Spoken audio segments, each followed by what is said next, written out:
Muito boa noite, pessoal. E aí, como é que vocês estão? Todo mundo bem? Certinho? Hoje a gente vai dar continuidade aqui ao nosso conteúdo. Vai estar aqui abordando a nossa aula complementar que a gente conversou na última, certo? Então hoje a gente vai se aprofundar um pouco mais no assunto de macroeconomia, tá? Então, eu sempre gosto de trazer esse justamente para a gente antes de entrar na parte mais técnica, né, de renda fixa, renda variável, etc., a gente poder trabalhar com o cenário macro. Tá? A gente entender o que está acontecendo antes da gente poder, de fato, da nossa carteira. Isso é muito importante, tá? Até porque quando a gente vai abordar esse tipo de situação, né, de criação de uma carteira, né, fazer investimento no caso, até mesmo no caso, a gente precisa levar em consideração alguns quando a gente olha para o cenário de macroeconomia. Tá? Então a ideia aqui é que a gente consiga fazer a apresentação de alguns tópicos mais relevantes, como a macroeconomia funciona, como a gente colocar isso no nosso dia a dia e beleza? Então, essa é a ideia, a gente vai trabalhar isso aqui hoje. Então vamos lá. Hoje a gente vai entender a macroeconomia aplicada. A gente vai entender o cenário antes de começar a investir. Tá? Por que isso é importante? Tá? Porque quando a gente vai falar de montagem de carteira, como está o cenário atual? Como estão as coisas funcionando para a gente saber para onde a gente vai? Será que vale a pena mais para renda variável? O que é? Beleza? Então os objetivos dessa aula aqui são esses três. Vai entender os principais indicadores macroeconômicos, como eles funcionam, né, para que eles servem, relacionar política econômica com o comportamento dos e o comportamento dos investimentos, melhor dizendo, e desenvolver uma visão estratégica com base nos ciclos econômicos. Tá? Então a gente vai ter uma visão bem ampla do que está acontecendo e aí tomar nossa decisão. Beleza? Vamos lá, por que isso daqui é importante? Porque macroeconomia é importante. Tá? Vamos lá. Macroeconomia, ela estuda o comportamento da economia como um todo, tá? Então a gente está olhando o todo e a gente vai aprender a como esse todo funciona, certo? Como as engrenagens funcionam, elas rodam, como eu consigo, né, tomar decisões com base nela, tá? E aí quando a gente entende isso, a gente consegue entender os movimentos que a economia faz, os ciclos que a economia. E aí a gente consegue tomar decisão em cada fase do ciclo. Aumentar a posição, diminuir a posição, ser mais agressivo, mais conservador, tá? Então, a gente consegue definir onde e quando investir. A gente ganha um certo timing, né? Certo? E aí eu preciso pontuar três coisas importantes. Primeiro, diferença entre macroeconomia e microeconomia, tá? Então vamos lá. Macro, já como já diz, é o todo, tá? Então se a gente for parar para pensar, né, a gente pode dizer que a gente tem uma macroeconomia do Brasil, ou seja, a macroeconomia do Brasil envolve todo o país. E a gente pode trazer mais de microeconomia, o que acontece individualmente em cada estado. Então, cada estado vai ter a sua própria microeconomia, tá? Rodando. E aí o conjunto dessa microeconomia de cada estado forma a macroeconomia do Brasil, tá? Se a gente quiser expandir um pouco mais, a gente pode falar da macroeconomia do mundo, tá? Ou seja, levando em consideração todos os países do mundo. E cada país seria o equivalente a uma microeconomia, tá? É mais para vocês terem uma noção de dimensões, beleza? Nosso foco aqui é o macro, tá? Porque a microeconomia é um detalhe, muita coisa que às vezes não vai ser tão relevante para a gente tomar uma decisão, tá? Quando a gente fala de mercado financeiro. Macroeconomia é o que vai ser o mais relevante, vamos dizer assim. Beleza? Então, essa é a diferença do outro. Outra coisa importante, microeconomia leva em consideração alguns fatores que na macroeconomia são ou desconsiderados ou eles estão dentro de outros indicadores, certo? Outra coisa, a gente precisa entender quando a gente olha para a macroeconomia, o que é um cenário favorável a investir, um cenário desfavorável para investir. Um pouquinho mais lá na frente a gente vai ver, né, o comportamento do investidor diante de certos, e a gente vai conseguir entender de maneira mais detalhada o que seriam esses cenários favoráveis e desfavoráveis. Então, eu já adianto aqui que a experiência de investidor, né, a gente nunca vai ter um cenário desfavorável para investimentos. Então a gente vai ter que encontrar ali sempre a melhor maneira, né, a maneira mais eficiente de fazer os investimentos. Tá? Por último, a gente vai precisar entender, né, o que são os indicadores e como esses indicadores, né, como a gente consegue interpretar o cenário para tomar as decisões com base nesses indicadores, certo? Então, por isso que eu gosto muito de abordar a macroeconomia, né, esse tópico, nos conteúdos que eu faço, assim, carteira de investimentos. Por quê? Primeiro, é um tópico que, cara, quase não é abordado, né? Segundo, é a base, tá? É a base. Antes da gente falar de ativos de renda fixa, antes da gente ir para o mercado de renda variável e abrir um gráfico, falar de fundamentos, né, falar de um monte de coisa que é a parte mais, vou botar aqui entre aspas, mais legal, né, que é a parte mais vendável, etc., a gente esquece do cenário de macroeconomia. Ou seja, um cenário atual que a gente está tendo, taxa Selic a patamares que a gente está tendo agora, o que é melhor? Né? Por que é melhor a gente fazer? Tá? Então, será que realmente essa daqui é a melhor opção? Então, quando a gente entende macroeconomia, essas perguntas básicas a gente consegue responder. Tá? Então, por isso que é importante a gente ter macroeconomia e por isso que ela vem antes de qualquer entendimento no mercado financeiro. Beleza? Então vamos lá. Quais são os indicadores macroeconômicos fundamentais para que você possa entender? Primeiro, o que seria um indicador macroeconômico? Eles são os termômetros, tá? Eles vão mostrar a saúde da economia daquele país, certo? Levando em consideração macroeconomia, a economia de um país inteiro. Então, vão mostrar a saúde da economia daquele país. Então, a gente precisa entender para poder evitar algumas decisões erradas, tá certo? Aqui eu não vou entrar no mérito de como é calculado, né? Quem calcula. Não, isso daqui pra gente é pouco relevante, tá? Como investidor. Até porque o que a gente precisa são dos dados, do resultado, tá? Como ele é calculado, o que é que leva em consideração, tá? Pouco importa nesse sentido. Ninguém aqui vai fazer prova, né, de macroeconomia para passar de ano, tá? Então, nesse caso aqui, a gente precisa entender que eles, tá? Vamos começar pelo básico, PIB, Produto Interno Bruto. Ele vai se representar, de forma geral, o crescimento do país em um determinado período de tempo, tá? Então, a gente pode medir PIB por trimestre, por semestre, anualmente, tá?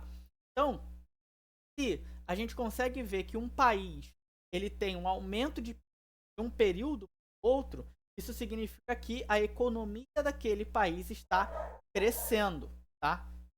Beleza? Então, o que está acontecendo? Poxa, aquele país ele está conseguindo ter um resultado praticamente positivo, tá? Dentro da economia dele, tá? Aqui tem uma coisa que a gente precisa levar em consideração, que quando a gente tem resultados negativos de PIB, tá? Ou seja, encolhimento, regresso da economia, a gente precisa entrar numa situação de 3 mensurações consecutivas para a gente dizer que aquele país está em recessão técnica. Geralmente o PIB ele é medido a cada trimestre. Então, se a gente tem 3 trimestres com o PIB negativo, a gente diz que aquele país entrou em recessão técnica, tá? Não quer dizer que o país está quebrando, que o país, sabe, está indo pro ralo. Não, é que o país está em recessão técnica, tá? E aí ele pode, num quarto trimestre, voltar a ficar positivo, recuperar, enfim. Pode acontecer N coisas. Mas é só uma questão técnica, meramente técnica. E aí você precisa levar isso em conta, certo? Segundo tópico que a gente precisa, indicador que você precisa saber é a inflação. Tá? A inflação aqui no Brasil ela é medida por dois institutos diferentes. Tá? Uma é a FGV, que ela mede o IGPM, né? Mas e a outra é o IPCA, que é e é a oficial, é a inflação oficial do país, tá? Então, a FGV, a instituição privada, ela faz uma mensuração da inflação levando em consideração uma base de cálculo diferente do IPCA, tá? Em geral, elas são muito próximas, beleza? Então, o que acaba acontecendo? A cesta de ativos que eles olham é indiferente. Então, vai ter uma distorção de cálculos comparativa entre, tá? No Brasil, o IPCA é o oficial. Então, você sempre vai ver produtos, tá, de investimento, ativos financeiros atrelados ao IPCA. Geralmente, o GPM ele é usado para aluguéis, tá? Contrato de aluguéis. Então, o IPCA é a mensuração da inflação. E o que é inflação? Apenas a perda do poder de compra, tá? Ou seja, seus R$ 100 hoje vão valer mais do que seus R$ 100 amanhã, tá? Seu poder de compra vai diminuir. Então, se você deixar aquele dinheiro guardado debaixo do seu colchão, né, ao longo do tempo, aquele dinheiro ele compra menos coisas do que no futuro. Então, a inflação ela faz com que a economia, né, rode, tá? Nesse sentido, onde a moeda vai perdendo o poder de compra, e aí você tem que, né, investir, ter aquele dinheiro circulando para que ele possa gerar mais valor, tá? Aqui tem 2 pontos importantes, que é, primeira coisa, a inflação aqui no Brasil, tá? Ela tem como contramedida o terceiro indicador que a gente vai abordar aqui, que é a Selic, tá? Então, ligados, certo? Que sentido? Se a gente tem um aumento de inflação, geralmente o Banco Central manda, né, a taxa Selic subir para conter essa inflação, certo? Então, já adiantando o terceiro indicador, o que é a taxa Selic? É a taxa básica de juros. Coisa que você for fazer, tá, que tenha a ver com crédito, empréstimo e tudo mais, o mínimo que eles vão te cobrar é a taxa Selic. Obviamente rola um spreadzinho, o banco tem que ganhar o dinheiro dele, e você vai pagar sempre algo um pouco acima da Selic, certo? Então, a Selic é o juros básico, ou seja, todo mundo vai se nortear por ele. Hoje, estando num patamar de 14%, agora essa aula pode ser um pouco datada, mas hoje, nesse patamar de 14,65%, seria o mínimo que alguém te cobraria de para emprestar dinheiro. A taxa Selic também faz com que caro no mercado. Ou seja, qual é a ideia? Eu aumento a taxa Selic, para pegar dinheiro emprestado é mais caro. O dinheiro ficou mais caro. Então eu evito tomar esse empréstimo, tá? E aí eu reduzo meus investimentos ou os meus gastos, o meu consumo. Tecnicamente eu começo a diminuir a inflação. A inflação começa, tá? Então essa é a relação direta entre Selic e inflação. Se a Selic sobe, a inflação tende a descer ao longo do tempo. Obviamente, ainda falando de inflação, a gente tem que levar em consideração outras coisas, gastos públicos, né? Aumento do preço de commodities, o dólar, né, impacta muito. Então, a inflação tem esses outros fatores que levam em consideração para a taxa Selic vem para contrabalancear. Daí, se a gente está com uma inflação alta, o central vai, eleva a taxa de Selic até que a inflação começa a cair e eles vão descendo a taxa Selic de acordo com a inflação, tá? Abrindo parênteses aqui, para a gente poder falar mais a fundo sobre taxa Selic, meta de inflação, se alguém acontece essa taxa Selic, o que acontece? Primeira coisa, existe um mercado, tá, chamado mercado de DI, que é basicamente o mercado onde são negociados contratos futuros de DI, que é o, tá? Ou seja, é basicamente a taxa Selic numa data estimada de vencimento. Vou falar de contrato, fala um pouquinho. Então, o que acontece? Hoje a taxa Selic é de 14,75. Mas se eu for olhar um contrato futuro para o vencimento de 6, o valor que está lá pode ser diferente. Então isso é o quê? Nada mais, nada menos do que uma expectativa do mercado para onde aquela taxa vai estar no final de 2026. Final não, perdão, em janeiro de 2026, tá? Posso olhar para 2027, 2028, 2029, e aí quanto mais longo, né, eu vou ter mais ou menos variações em relação a essa taxa, certo? Então eu posso fazer sempre esse comparativo. Olhar a Selic hoje e olhar o contrato futuro, a data de vencimento.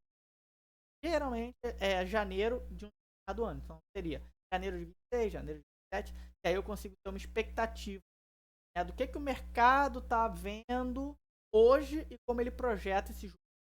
Tá? Esse é o primeiro ponto. Existe um cálculo, agora,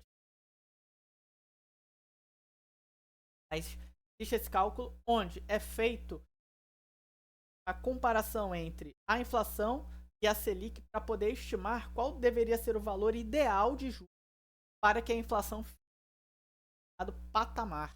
Tá? Então, você quando assiste algum podcast, você pode ouvir alguém falar que, poxa, a inflação, para uma inflação de X% ao ano, a gente teria que ter uma Selic a tantos por cento. Então, da onde ele tira essa informação? Esse cálculo, tá? É feito para que você possa ter essa mensuração, tá? Então, é apenas um cálculo, certo? Ele vai estimar ali o valor ideal, botar entre aspas, de Selic para aquela determinada inflação, tá? Continuando aqui, outro indicador muito legal que a gente precisa então, é o indicador de desemprego. Por quê? Vou trazer aqui uma situação que é meio assim, contra-intuitiva dentro da questão econômica, mas vocês vão... Lá nos Estados Unidos, quando teve a pandemia, ele soltou dólar no mercado. Então isso fez com que os juros, a dívida dele, na verdade, subisse muito, ele tivesse que emitir novos títulos de dívida, fazer com que as taxas de juros lá nos Estados Unidos subissem também, tá? E a inflação junto, tá? Então, a taxa básica de juros dos Estados Unidos é regida pelo Fed, o Fed subiu a taxa de juros, a dívida aumentou, enfim. E aí, o que acontece? Lá nos Estados Unidos, depois que veio, né, a questão da pandemia, a galera tinha que receber dinheiro para ficar em casa, né, toda aquela situação complexa, o que se sucedeu? A pandemia acabou e a galera começou a voltar, para os postos de trabalho. Porém, a inflação estava lá em cima e a taxa de juros ainda está alta. Mas por que, que a inflação ainda está alta e a taxa básica de juros está alta? Porque a galera voltou se empregando. Tá? Por quê? Se a pessoa está empregada, ela vai naturalmente consumir, né, dentro da economia. Então, olha só como é contra-intuitivo. Hoje, para os Estados Unidos ter uma economia, tá? Bem geralzão, tá? Para os Estados Unidos poder ter uma economia mais saudável, tá? Ele precisaria ter um aumento na taxa de desemprego. Então, isso daqui, por exemplo, para quem olha muito mercado exterior, uma vez por mês a gente tem o payroll, criado aqui, gerado, se eu não me engano, na segunda sexta-feira, a primeira sexta-feira. Então, o que acontece? Nesse payroll, ele é o relatório de emprego gerado. Empregos não agrícolas. Então, o que acontece? Se você está tendo um aumento no emprego, você tem um aumento de consequência, um aumento na inflação. Você tem um aumento na inflação, a taxa de juros para conter isso daí. Ou seja, você afunda mais a economia nesse cenário, tá? Então, nessa conjuntura, tá? Uma recessão dos Estados Unidos ou um emprego maior seria positivo para que a economia pudesse reduzir, tá? E reduzir a inflação. Meio louco, né? Mas isso aqui é o que acontece. Olha esses indicadores. Pô, Eric, mas isso é bom ou é ruim? Aí vai depender de cada país, né? A gente não está fazendo julgamento. O que eu estou fazendo é a comparação, tá? E como relaciona. Outra coisa que a gente precisa levar em consideração são esses tópicos, que é a balança comercial e o câmbio. Como eu já adiantei, o câmbio aqui no Brasil, né, ele está muito ligado a dólar, tá? E ele influencia muito a nossa inflação, tá? Ele impacta muito a nossa inflação. E a balança comercial também faz, né, esse impacto com, certo? Aqui no Brasil a gente tem a questão do câmbio, tanto mercado, ou seja, juros mais elevados, empresas mais atrativas. A galera vem de fora e compra esses ativos para cá. Então eles trazem dólar, aumenta a disponibilidade de dólar aqui, nosso câmbio tende a diminuir. Agora, se o cenário aqui ficar ruim, eles tiram os dólares daqui e mandam lá para fora. Então faz com que o preço do dólar comece a subir. Inflação para tá? Então, quando a gente está falando de inflação, a gente precisa olhar para o dólar também para saber qual a direção que ele está. Se o nosso dólar aqui estiver em baixa, pode estimar uma queda na inflação. Obviamente, são coisas mais de curto prazo que a gente tá? E a balança comercial vai estar ligada nessa questão por conta das exportações e importações. Vou dar um exemplo bem básico aqui, que acontece muito no agro. Então vamos supor que tenha um produtor de café, tá? E quando ele olha para o mercado lá fora, ele percebe que o valor da saca é, sei lá, $400 a saca de 60 quilos, tá? E aí quando ele olha no mercado interno, ele vê que estão pagando aqui R$1.000 a saca 60 quilos, tá? E aí ele faz uma conversão rápida. Poxa, se lá eles estão pagando $400, o dólar aqui no Brasil está custando R$5, por exemplo, poxa, lá eu ganho R$2.000 por saca. Então cobre meus custos, meu investimento, ainda tenho lucro, então eu vou mandar lá para fora. Só que para ele mandar lá para fora, para ele exportar isso, ele recebe em dólar. Ele tem que converter depois aqui.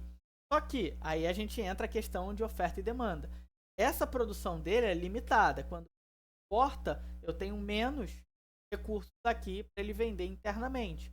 Uma vez que esses recursos são menores, há um aumento no preço, um aumento na inflação.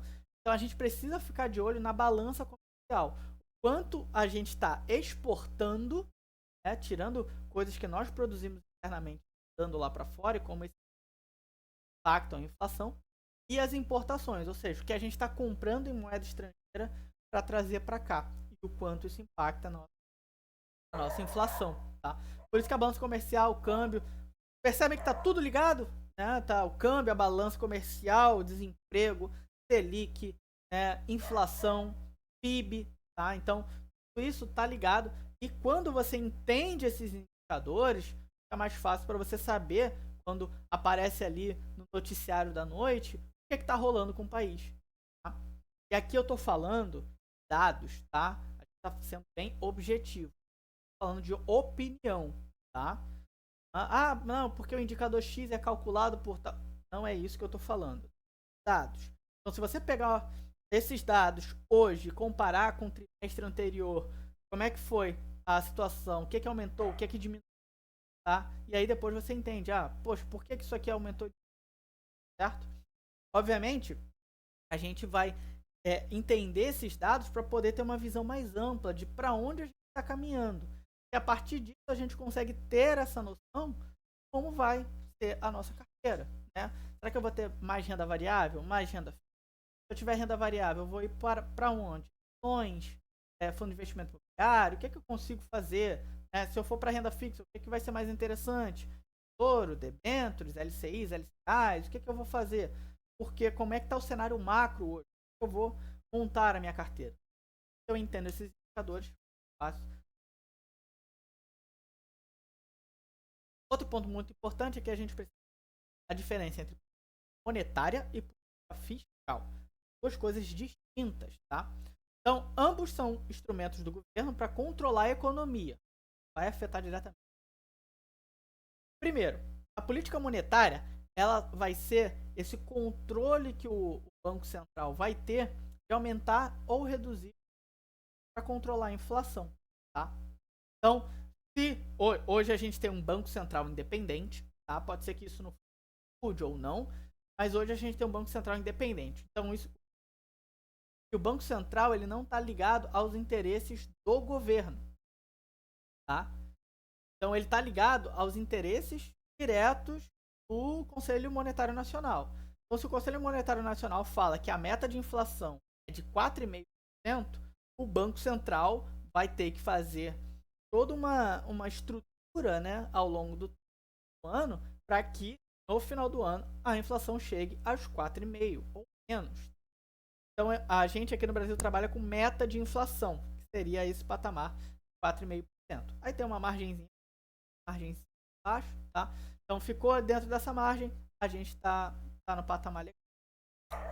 Na real, a meta aqui é de 3% por ano, né? 4,5 é o limite superior, 1,5 é o limite inferior, tá? Então, a gente vai ter mais ou menos essa banda aí de inflação, tá?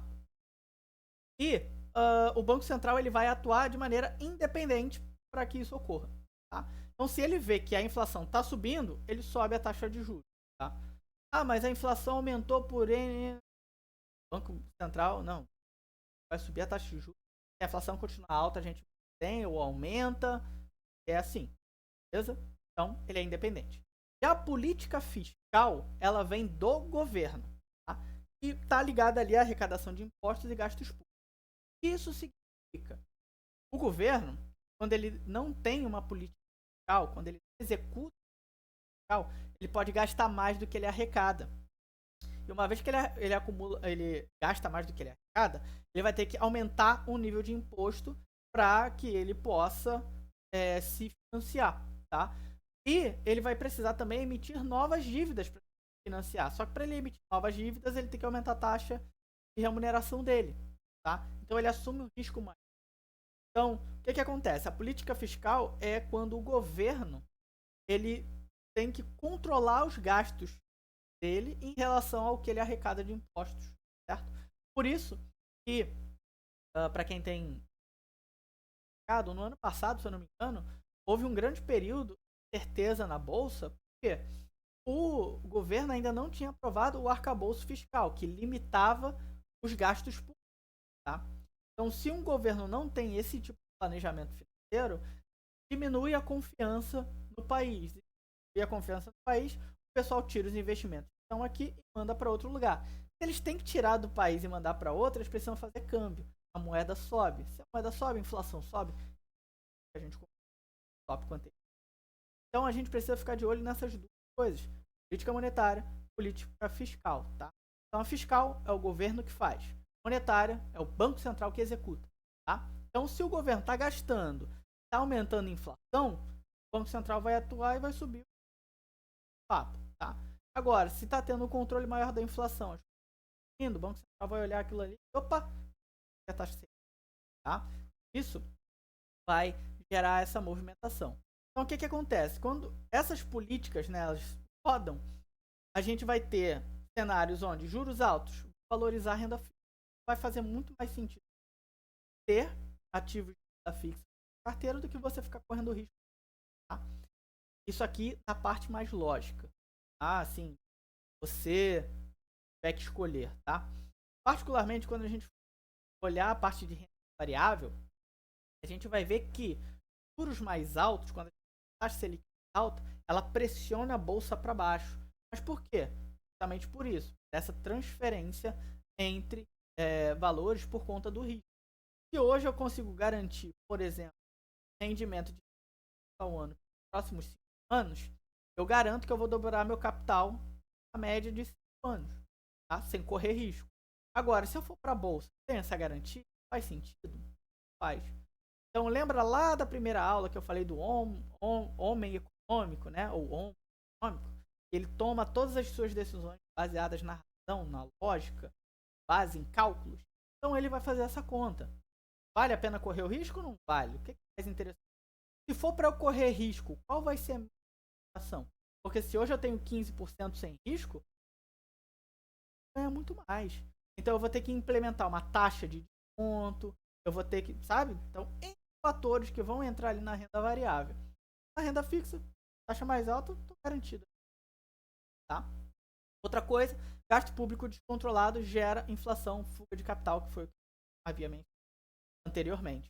Tá? Então, a gente tem que estar atento a isso. Tá? Pô, Eric, mas pô, eu sou investidor e tal, preciso ficar atento à política? A política não, mas a economia sim. Tá?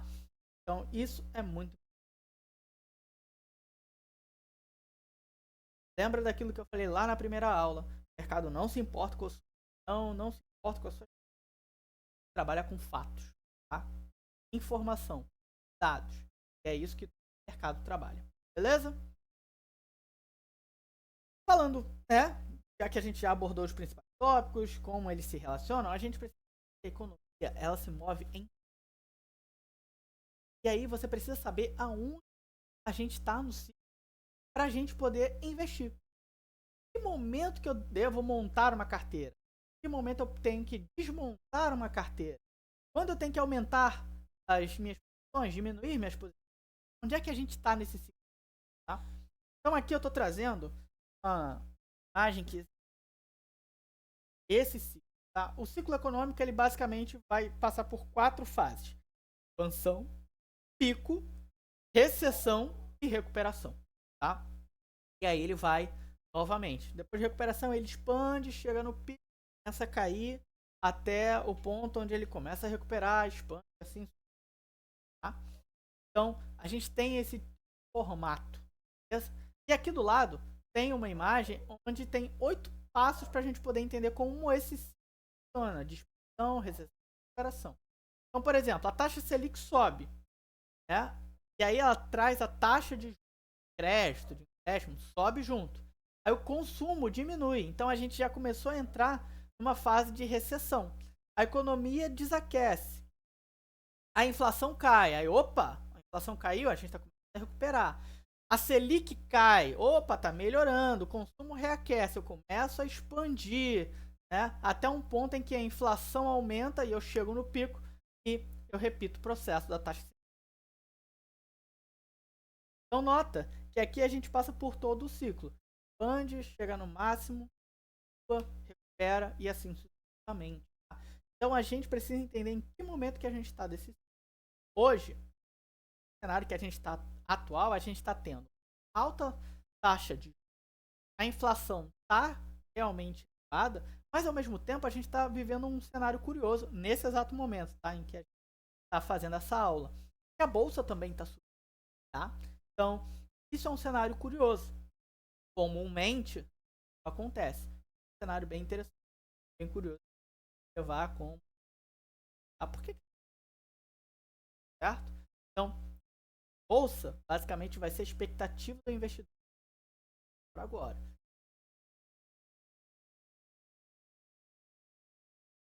E para a gente poder se aprofundar mais ainda nessa questão econômicos, vamos falar desse cara, que era carinha para vocês, que é o Howard Marks. Howard Marks, ele é um dos estados do mundo. Ele é cofundador da Oaktree Capital Management.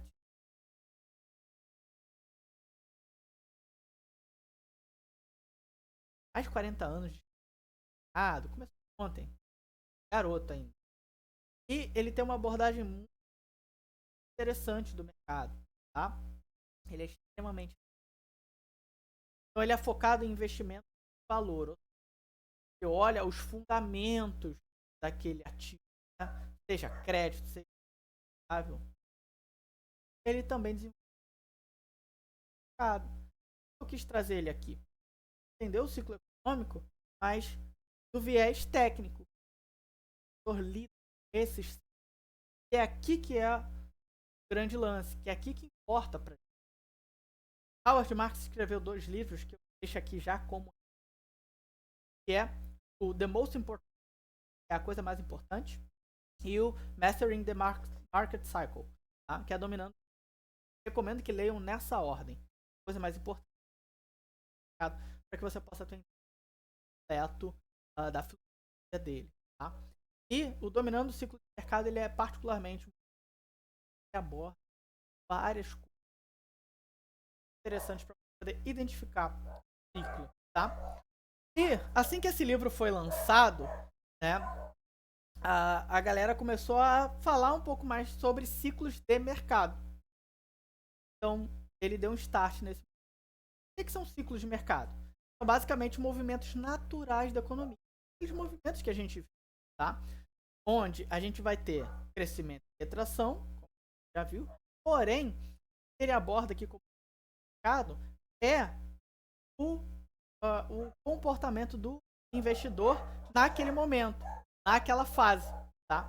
Então esses ciclos eles vão acontecer por diversos fatores: política, inflação, sentimento do investidor, lucro das empresas. Então aqui ele está compilando tudo, tá? Então o Howard Marks ele observa que os mercados nunca ficam em equilíbrio por muito tempo. Eles vão sempre oscilando de um para o outro. Aquele ciclo econômico está sempre rodando, tá? E a principal lição que ele fala, né, que ele ensina é que se você entender o ciclo, vai ser mais importante do que você entender os fundamentos. Isso significa você entender o ciclo econômico, ciclo de mercado, em que ponto desse ciclo a gente está, vai ser mais importante do que você saber análise técnica, análise fundamental ou como precificar um ativo de é isso, tá? Você entende o ciclo, todo o restante, tá? É secundário. Se você não entende o ciclo, não adianta você aprender o restante. Por isso que eu trouxe logo essa aula, né? Antes da gente falar de tudo, todo esse outro acervo mais técnico, que é, como eu falei, o mais vendável. Isso aqui é chato, é legal, com gráfico, né? É isso daqui que faz com que você a base. É isso aqui. Beleza? Então, entender o ciclo à frente de 90%. Então, contar uma história pessoal aqui, né? Essa questão de entender os ciclos ela é muito importante porque quando lá em 2010 rolou o que rolou?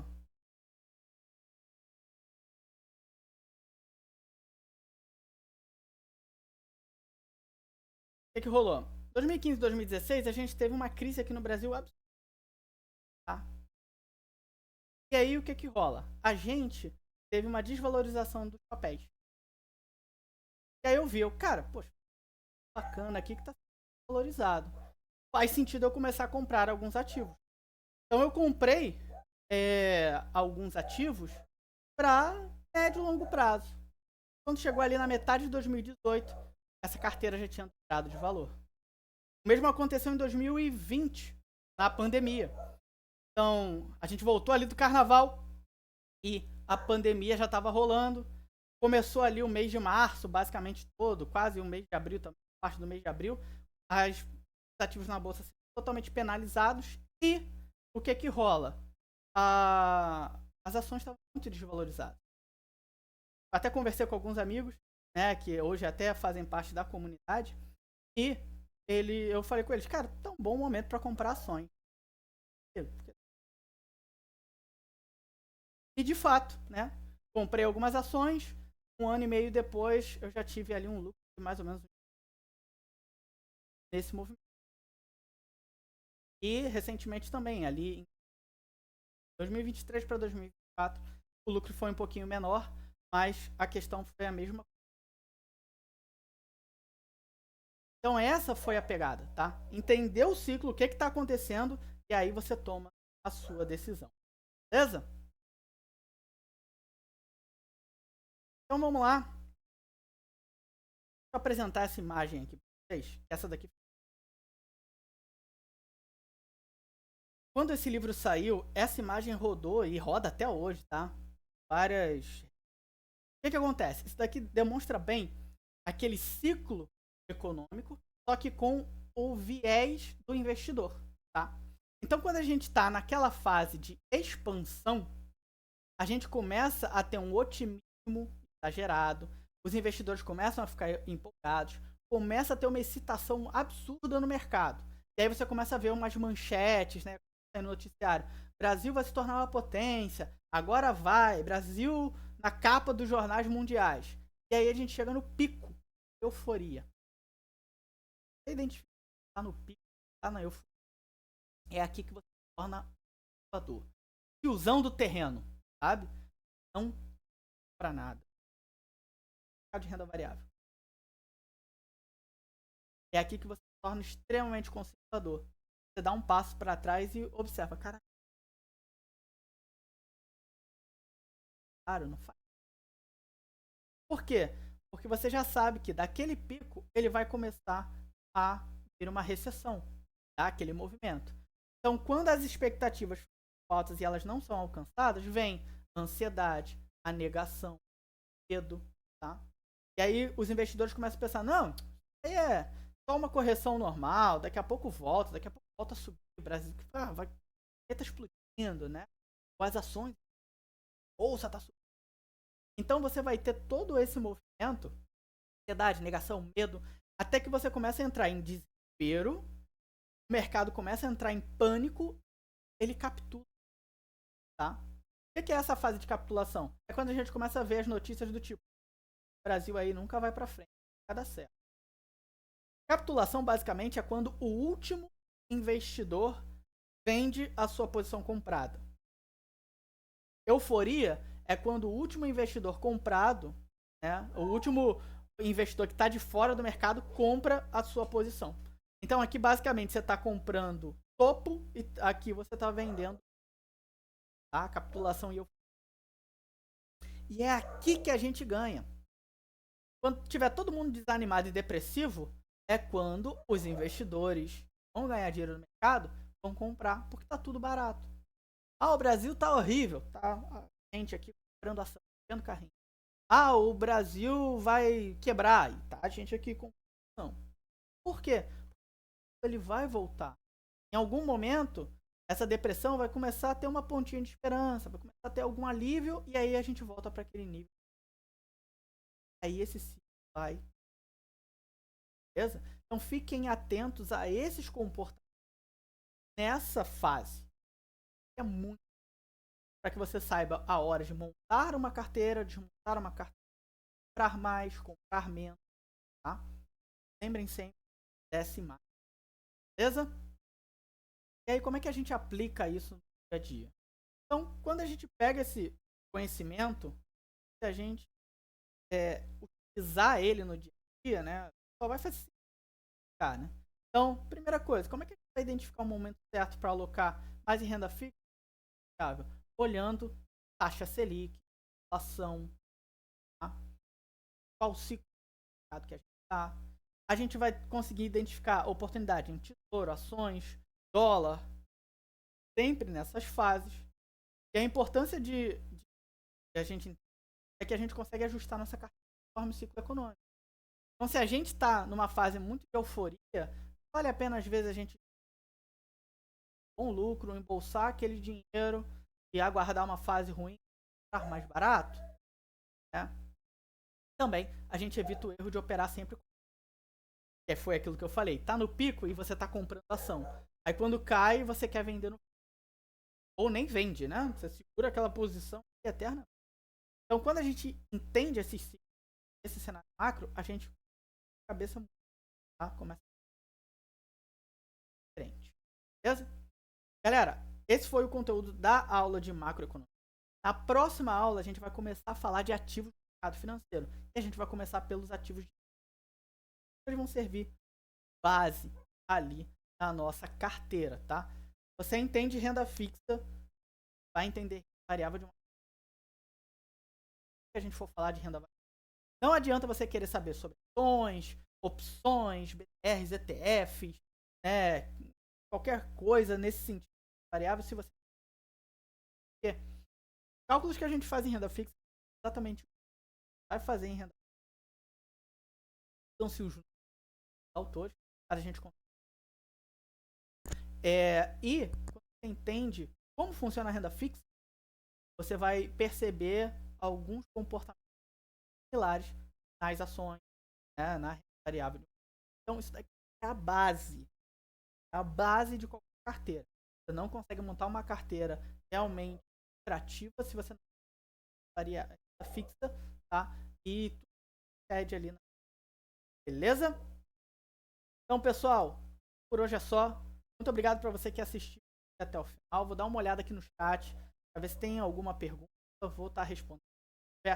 Coloca aqui nos comentários você que está.